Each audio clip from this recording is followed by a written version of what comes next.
What's going on, man? Welcome back to the basement. I'm Ron. As you guys know, we took a little bit of a hiatus. We posted our last video on Saturday. This is going to come out on Wednesday. I turned 21 on Monday, so I took a little bit of a long weekend, hung out with some friends who were back from home from college, did some drinking, some hanging out with some friends and family. It was a fun, few days there. Also, really appreciate all the birthday wishes you guys gave me. A lot of you guys reached out, said, hey, happy birthday. You've been crushing it on YouTube recently, and I appreciate you guys so much for that. It's crazy to think, like, a year ago, we weren't even at 1,000 subscribers. We hit 9,000 subscribers yesterday, so really, really cool stuff. I'm very thankful for all of you guys that, continue to follow me and allow me to kind of, pursue my dreams in this space. Now, what we're going to be talking about today, done with the sappy reflective stuff, is going to be the Dynasty rankings. I released a massive update on the Patreon, and I always flex this, but this is I'm telling you, there's no one out there that's doing it quite like this, where you got the positional rankings, like this is the quarterbacks 11 through 19. You got the trade value tiers, their ranking, their prospect tiers. So what did the RS grade model say about them? Their archetype, do they rush a ton, buy/sell? What would I do if I had them on my roster? And what we're going to talk about today is that change one. So we're going to talk about 5 players that are skyrocketing up my rankings. I pretty much just went to each position, sorted it, and just kind of picked out the names that stuck out to me. And as you guys can see, Jalen Hurts is there. He moved up 4 spots with the A.J. Brown trade. We had Justin Fields. He moved back 1 because of that. So that is all reflected on the Patreon, patreon.com/Ron Stewart. If you want access to the complete rankings, that'll be there. If not, I appreciate any and all likes, subscribes on the channel. It helps the boy out a ton. We're going to talk about 5 players skyrocketing up my rankings. And as always, let's go.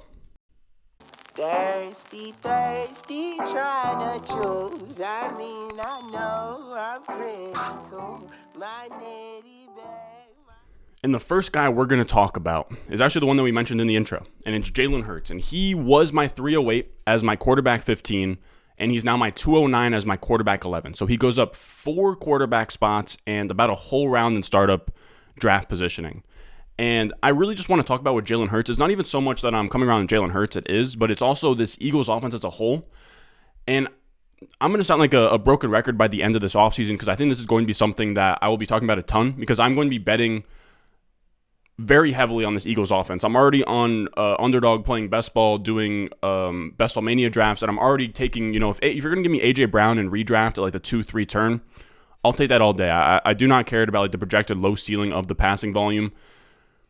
This feels very similar, the Eagles' offensive situation, to the Ravens last year. Remember where they draft 2 wide receivers in the top 3 rounds, they get Sammy Watkins, they go from 32nd in pass attempts per game to 9th.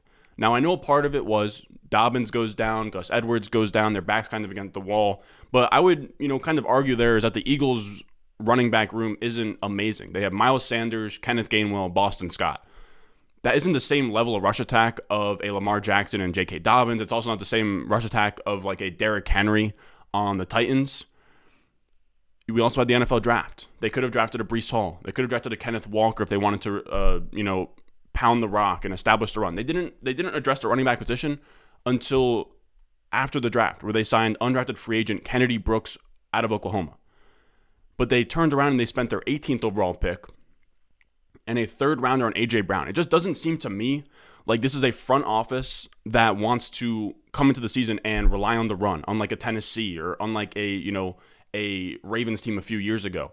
It doesn't make a ton of sense. I don't know why they wouldn't attack the running back position and they would go so aggressively at wide receiver this year if passing the football wasn't on their mind. It's also worth remembering, again, this is going to be stuff that I bring up all offseason. It's going to get very annoying, guys, but we're going to be betting very heavily on the Eagles' pass attack pretty much. And this is what they wanted to do last year. So Nick Sirianni comes in, new head coach, comes in, offensive-minded head coach from the Indianapolis. He comes in and wants to establish his offense. Through 6 weeks, they had the 5th highest passing volume per game on a neutral game script basis. So in neutral passing situations, it's not garbage time. They were passing the ball the 5th most in the league, up there with teams like the Bills, the Chiefs, the Buccaneers. Good teams. Then, you had the quarterback, or not the quarterback, just the passing game kind of struggled, especially with, Jalen Reagor being literally your wide receiver 2, J.J. Arcega-Whiteside, Quez Watkins. They didn't have anybody outside of a rookie Devonta Smith and 2 tight ends. it's hard for an average NFL passer like Jalen Hurts to succeed in that offense. He also had a ton of injuries hit the Eagles, and they kind of reverted back to this very high volume rush attempt offense where they led the league in most rush attempts per game at the end of the season. They ran a ton on the back half, and it's honestly a testament to Nick Sirianni, who I was pretty pessimistic on his outlook with the Eagles, but it was actually pretty admirable how he sort of he pretty much changed his offense on the fly to kind of fit his team's needs, which is massive. If you have a coach who, like, he's already shown us that he's going to mold the offense to the talents of his offense. So it's very hard for me, where I have a guy in Mike Clay who I respect tremendously. He works at ESPN, he does projections, and he's very conservative. So him being conservative means that he had the Eagles having, I want to say, like the most rush attempts in 2022, or at least like the second highest rush attempts in 2022. He still believes that next year they're going to be rush heavy because they were last year. It would simply shock me if they came out and decided to do the same thing. I really don't think that you're going to have Nick Sirianni come in there. He wanted to bring in a passing game, that he's going to sit there and see, Jalen Hurts, A.J. Brown, Devonta Smith, Dallas Goedert, and think to himself, it is efficient for Miles Sanders, Kenneth Gainwell, and Boston Scott to get 25 carries a game. I don't see a world where that makes sense to him. Now, when we have Jalen Hurts, and I'm talking a ton about this passing game stuff, I'll be honest with you guys, he doesn't need, like, for Jalen Hurts to thrive, he doesn't need a super high passing volume because of his scrambling. He is just insane when it comes to scrambling.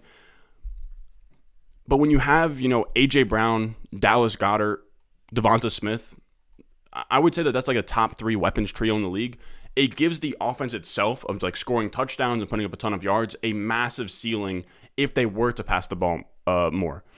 And with that, I think, Jalen Hurts at this point, in terms of a dynasty asset, I believe, I think the take I'm going to have this offseason, I think that he should be a dark horse to finish QB1 overall in all of fantasy, Jalen Hurts. If they decide to pass the ball more, give him the keys to the offense, they score, they hit an efficiency spike, like it wouldn't shock me at all. Quarterback is very random when it comes to efficiency, or not very random. That's probably a poor choice of words, but quarterbacks can just sort of, unless you're Russell Wilson or Deshaun Watson where you do it every single year, quarterbacks, they'll stumble every few years and on an efficiency spike. They'll have a super high TD rate. We saw it with Aaron Rodgers, I believe, like 2 years ago. We saw it with Lamar Jackson in his MVP campaign. Jalen Hurts gets an efficiency spike in his touchdown rate, and his projection of like 20-ish passing touchdowns goes to like 31, 32. You're looking at it would be tough not to be QB1 overall if Jalen Hurts can get in the range of like 30 to 35 passing touchdowns. Now, this is his projection with Mike Clay, and again, this is assuming a bottom 5, a top 5 rush attempt per game type offense. And even still, he has, 3,000 passing yards, 23 touchdowns, 12 interceptions. Not great. But on the ground, 700 rushing yards, 9 touchdowns. And he's the quarterback 4 in Mike Clay's projections. And that is pretty much where this offense is at its absolute floor. Now, if they do tilt the scales, right, and they tilt the scales to passing the ball more, sure, Jalen Hurts' rushing is going to get a little bit cut off, but they're still going to go to him in the red zone. That 9 rushing touchdown number maybe goes down to like 8 or 7. Even then, I think that's a stretch. And a lot of his runs aren't designed. They're scrambles. I think that if you had them crank crank that dial up a little bit for more pass attempts, I think that it would come out of Miles Sanders, Kenneth Gainwell's, Boston Scott's pockets, not so much Jalen Hurts. So you get that coupled with more pass attempts. He gets an efficiency spike. There is a pathway for him to have just an absolute monster year. Now, again, this is his projections by Mike Clay on the 31st most dropbacks in the NFL per his projections. Now, again, I don't believe that this is going to be what happens. I think they're going to be somewhere in the area of like I would expect top 10 to 15 pass attempts per game to start the year. Now, I think people will sort of disagree with this, but the question sort of becomes, can Jalen Hurts handle that? And I think that that's what they're trying to figure out. And I think that's why they're probably going to crank the passing volume on the offense. I heard Hayden Wings talk about this on the Underdog show. Brought up a great point, is they're building the offense because what they wanted to do early last year was have a very high passing volume attack. They're bringing in A.J. Brown so that they can let Jalen Hurts have that high passing volume attack with all the weapons that he needs with a fine offensive line. And they're going to give him every opportunity to see if he can sustain a high passing volume attack. And if not, then they'll tweak things to Jalen Hurts' needs. And then next offseason with 2023 firsts, they'll send out Jalen Hurts. Now, that is the downside of Jalen Hurts, the dynasty asset. I know we've kind of been talking big picture stuff about the Eagles, but Jalen Hurts, the dynasty asset, that's his biggest question. Is he's a stud. He already has like a quarterback 6 finish. He's projected to be a top 5 guy by Mike Clay this year. But if he can't be a franchise quarterback, this is all short-term stuff. If he's not starting again past this year, how can you invest in him in dynasty? Now, when we talk about Jalen Hurts, the quarterback, from a throwing standpoint, I think it's really overstated how bad he was at throwing the football. I really don't think that he was that bad. Now, one of my quarterback stats that I absolutely love looking at is big-time throws to turnover-worthy plays. Now, this is just very simply big-time throws are big-time throws where they're either super far downfield, there are throws where when a quarterback does it, it's like, ooh, that's a pretty crazy throw there, or like into a tight window or a touchdown, something like that, or a turnover. And then with turnover-worthy plays, we have interceptable throws, interceptions, like maybe this could have been a fumble here. The whole breakdown of big time throws to turnover-worthy play ratio that I like is it's just at the quarterback position, very simply, does the good make up for the bad at the quarterback position? And Jalen Hurts had 23 big time throws, which was the 14th most. And again, that's on a league low pass volume, right? So he had the least amount of pass attempts in the league on a per game basis, but he was 14th in big time throws. On a percentage basis, on a per throw basis, he had the 9th highest big time throw percentage, with 5% of his passes being considered big time throws. Now, he also had 18 turnover worthy plays, so that sounds like a lot, but it was 16th in the NFL. And remember, low passing volume again. He was 15th in turnover worthy play percentage. And that ratio of 23 to 18, on a per throw basis, he's throwing a ton of big time throws at a top 10 rate, and a 23 to 18 big time throw to turnover worthy play ratio isn't that bad. Tua had 10 to 22, a guy that people think, I think if you asked a bunch of people who would be the better real life quarterback, I think that they would probably lean Tua. He had 10 to 22 last year. Jalen Hurts had 23 to 18.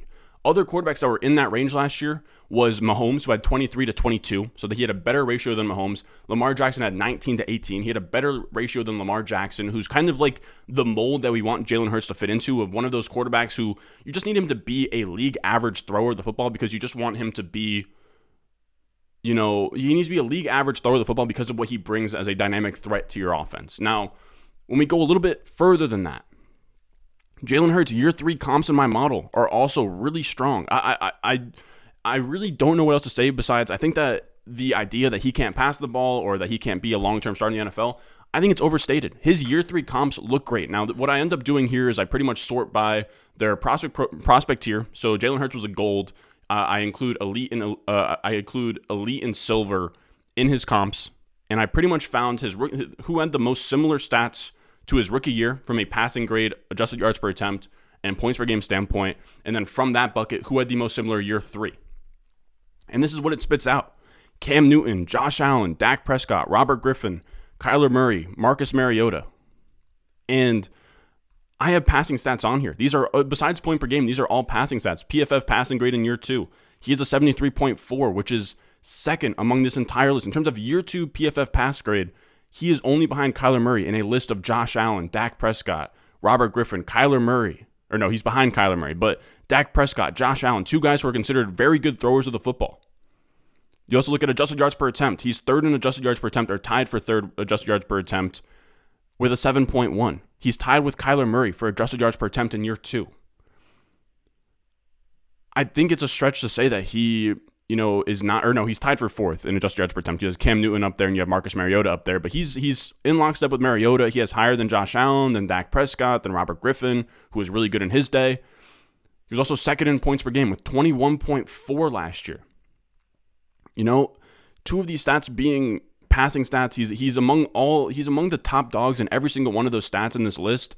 I just don't think that he gets a fair shake as not only just a great fantasy quarterback, but he is a real life difference maker. And I think it's overlooked. As a rushing threat, I think that people kind of equate rushing the football or whatever. It really only affects fantasy, but it doesn't. I mean, you have a different dynamic to your offense when you can rush the ball, like with Josh Allen, where he's mobile and dynamic, and he can get you have the weird plays that they'll call, or I mean not anymore because Dable's gone, but the weird read options they'll do, or just quarterback sweeps, quarterback powers. You have him extending plays at the end of the game against the Chiefs where he's like rolling out, he like stiff arms the one guy and he just chucks it into the end zone.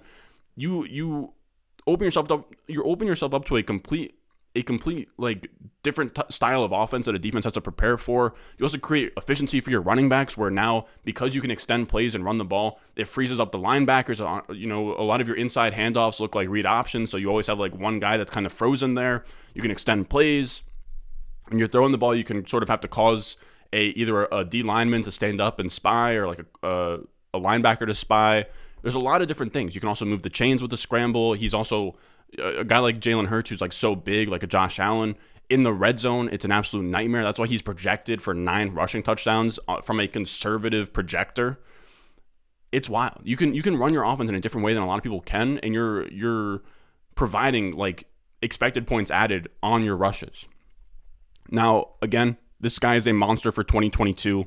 When you look at Underdog, Underdog, this is, you know, one of the most efficient markets out there. This is ADP from like $25 leagues here. The market is only confident in redraft that Josh Allen, Patrick Mahomes, Lamar Jackson, Justin Herbert, Kyler Murray, and Joe Burrow will outscore Jalen Hurts this year. He is QB7. He's ahead of Russell Wilson and ahead of Dak Prescott, 2 guys who go ahead of him in dynasty leagues. It's tough, man. Now, I just want to make it clear, like, you guys might be like, why are you using like Underdog ADP or whatever? This is easily the most efficient way to look at, you know, ADP for 2022. I just think it's important, right? Jalen Hurts is like maybe of those top 7 quarterbacks, he's probably the youngest one. Maybe him and Herbert are like the youngest guys. It's crazy. Now, I know it's a long-term starter concerns, but in terms of just this year, he's going to give you crazy difference-making production. And then if he's a long-term starter, he's going to give you crazy difference-making production for 5+ years, which is massive wins above replacement in Dynasty. Now, this is ADP from Underdog. Underdog does great things over there. I believe I still have the graphic here. Yeah, Underdog has great stuff over there. You can play in their like Best Ball Mania tournament, which has like, I think like $2 million to first place, $1 million to the regular season winner. It's like their biggest tournament ever. Use my promo code Ron. You deposit $10, they'll match $10. They'll do that all the way up to $100. So if you deposit $100, they will match $100. I'm telling you guys, I'm already getting entries in. The winner last year drafted in June. You can get some crazy values where, you know, last year you could have drafted guys. I'm trying to think off the top of my head, but like Amon-Ra St. Brown was like an 18th round pick, and then those rookies gained steam later on. So you're kind of seeing that with guys like Jahan Dotson and stuff. But again, when you're watching these NBA games, if you know when I take my dog on a walk in the morning, I'll just fire up a draft. If you run on the treadmill at the gym, fire up a draft, and you can go out there, try and win some life-changing money. Now back to Jalen Hurts. I've been going on this for way too long, most likely. I think that we're almost at 20 minutes on just Jalen Hurts here.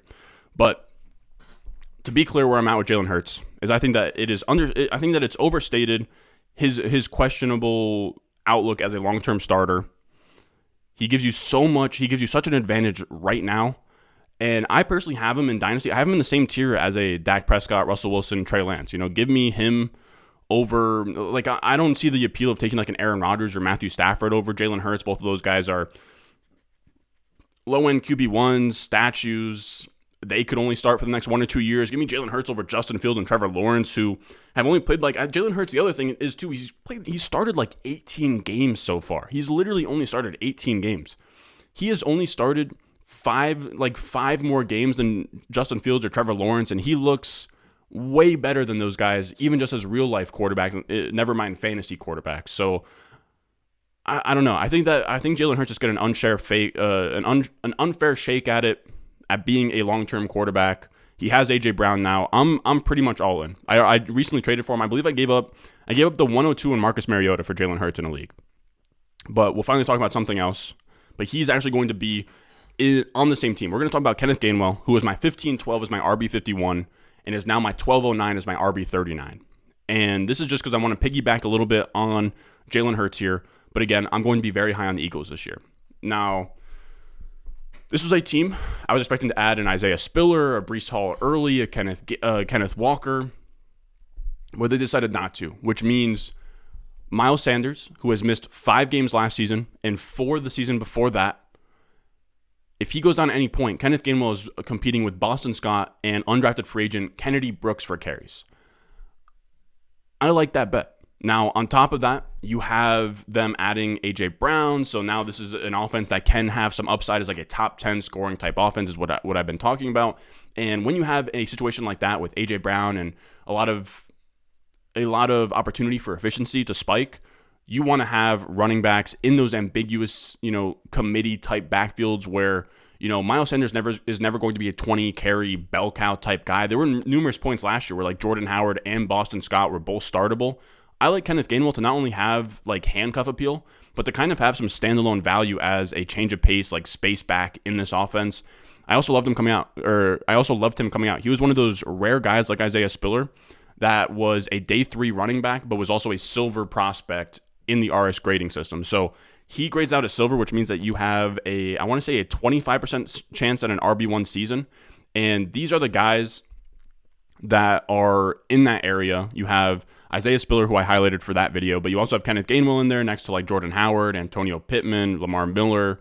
I'm trying to think the guys that kind of fit him well in terms of like RAS and 40-yard dashes. I guess Jordan Howard, but he's much smaller than a Jordan Howard. Devonta Freeman, like Jaquiz Rogers. Spiller's in there, but yeah, it's not a bad spot to be in. I want to say Lamar Miller has had decent fantasy finishes. Same with Jay Ajayi, Jordan Howard, Devonta Freeman. Obviously, it's a good cohort to be a part of for a day 3 running back.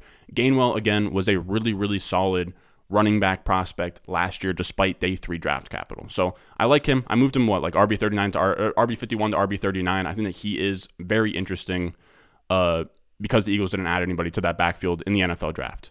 Next up, we'll talk about Travis Etienne, and he went from my 509 as RB16 to 412 as RB10. And Etienne is someone I've been kind of coming around on at this point. I originally had him in that next tier of, you have like Kamara, Dalvin Cook, Cam Akers, J.K. Dobbins all in like a big jumble. And then I had Etienne in that next tier where it was like Derrick Henry, Etienne, Nick Chubb, David Montgomery, that area.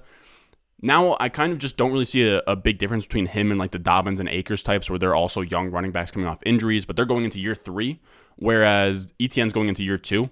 So when you have that injury happening a little bit earlier and you're like a year earlier in the process, you have a little bit more upside. And I also didn't think that his 2022 projection would be so close to a J.K. Dobbins. In Underdog, we're seeing him go RB22. We're seeing Dobbins go RB19, getting drafted pretty much in the same area. I think only like 10 picks apart at that point. So if that's really the only gap there between a Dobbins and a Etienne in the near term, and then on top of that, Travis Etienne just having a completely different receiving skill set than a Dobbins or Akers, just a completely different upside in terms of receiving than those guys.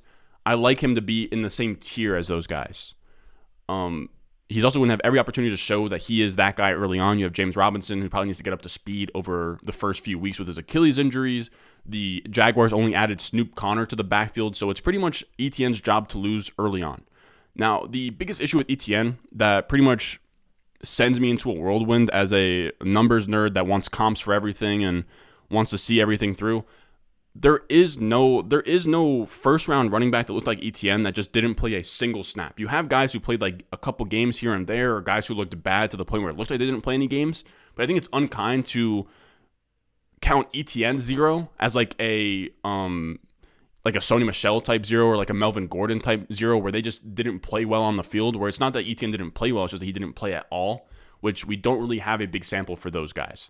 Now, when you look at just what he was looking like coming out of school, this is why I'm very excited about Etienne. His prospect profile was really, really strong.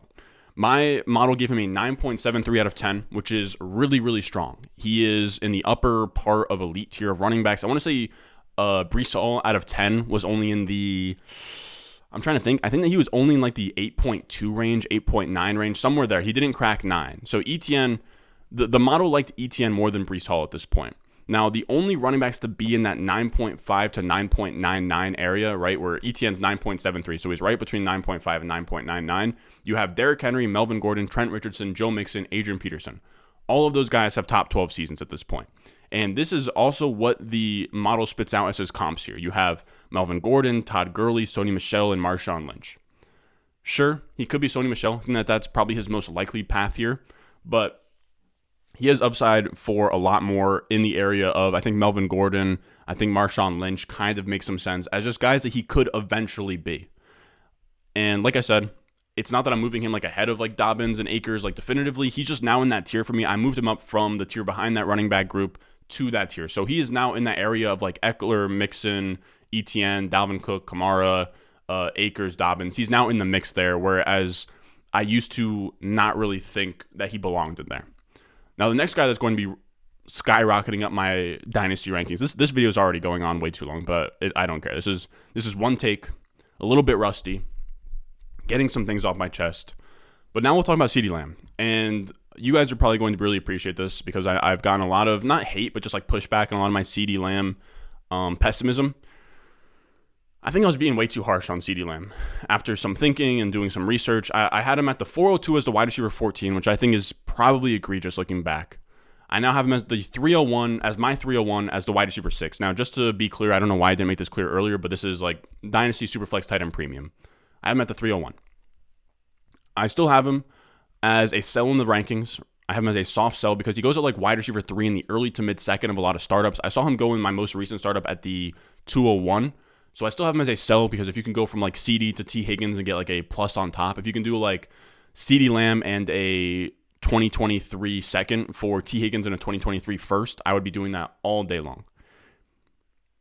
But that's about it. I wouldn't demand you to sell Ceedee Lamb. I think that he is a good sell just because the market has him like in a tier ahead of like T. Higgins and Cooper Kupp and AJ Brown, Deebo Samuel, that group of wide receivers. But in terms of me moving up Ceedee Lamb from that like low end wide receiver 1 to now being a top 6 dynasty wide receiver, why is that? And it's because we now have 2022 ADP from Underdog and we have 2022 projections, and they both align with not only Ceedee Lamb being a wide receiver 1, but being a high end wide receiver 1. This is him on Underdog. He is the wide receiver 6 here, and I kind of do feel that the market probably views him too high in redraft. But it's also hard. It's hard to not respect it, and it's hard to not put him any lower. It's hard to put him any lower than wide receiver 6 in my dynasty rankings. When you see in redraft ADP, he's the wide receiver 6. And if I have T. Higgins as like my wide receiver 5 in dynasty, heading into year 3 as the wide receiver 11 in 2022 ADP, then Ceedee Lamb really can't be outside of that same tier as the wide receiver 6 in redraft ADP, if that makes sense. They're both going into year 3.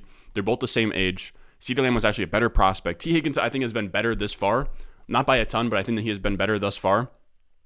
And if their projections are about the same heading into year 3, then Ceedee Lamb needs to be higher. And it's not just ADP going crazy about him at wide receiver 6. He's also very high in Mike Clay's projections, where Mike Clay has him at wide receiver 8.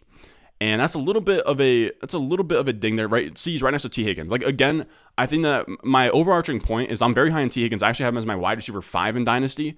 But wherever you have T. Higgins in your Dynasty rankings, Ceedee Lamb should probably be right next to him.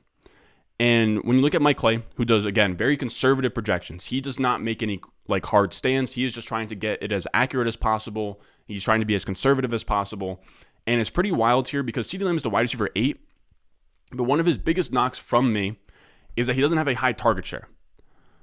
But in this projection, he has a 21% target share and is still the wide receiver 8. So what that tells me that there is a lot of meat left on the bone for him to command more targets because we're expecting him to take a step forward.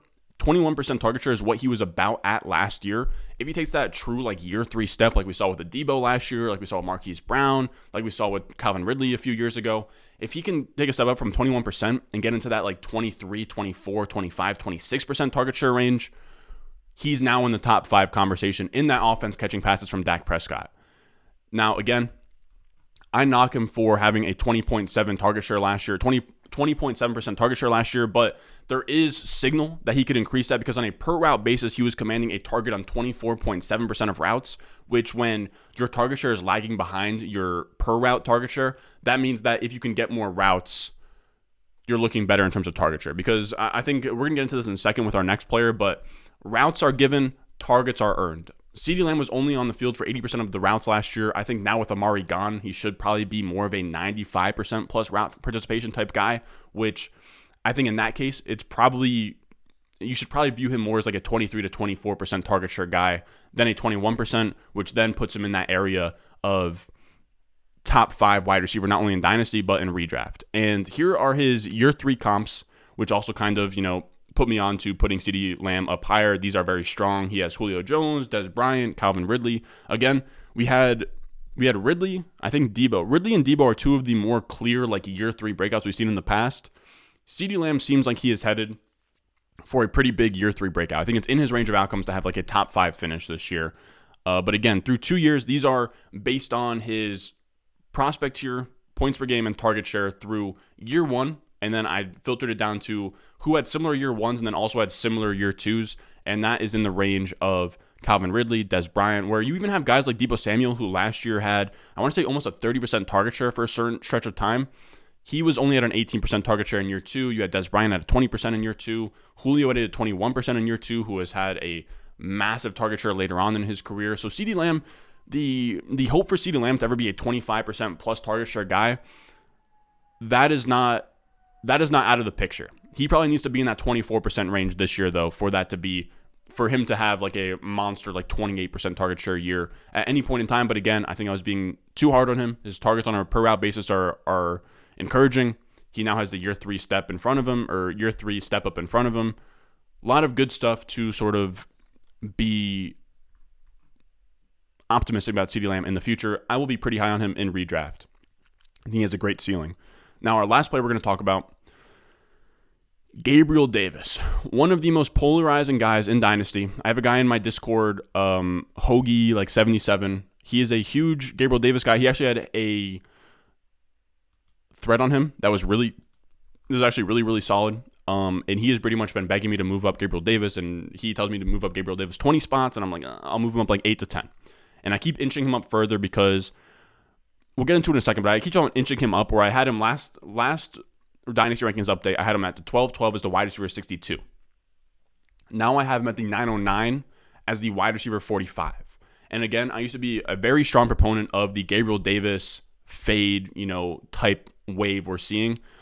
But I've come to a point where I'm about on par with ADP in Dynasty, and what it really comes down to, like the pure basis of it with Gabriel Davis, I think he's good at football. That is really what it boils down to Gabriel Davis. I think that he is good at football. Where there are guys that are, at the high end of Dynasty ADP with a guy like Juju Smith-Schuster, I'm not sure if he is good at football. I'm trying to think of some other people that, you aren't sure if they're good at football. We aren't sure if any of the rookies are good at football. Gabriel Davis, I know, is not a stud, but I know that he's very good at football. Actually, let me take back that Juju one, because we know that Juju's pretty good at football. But you get what I'm saying. There are a lot of guys with question marks, but I do just believe that Gabriel Davis is good at football. He can play. That's really what it comes down to with Gabriel Davis, where a lot of guys in his area, his range, you don't know that they can play.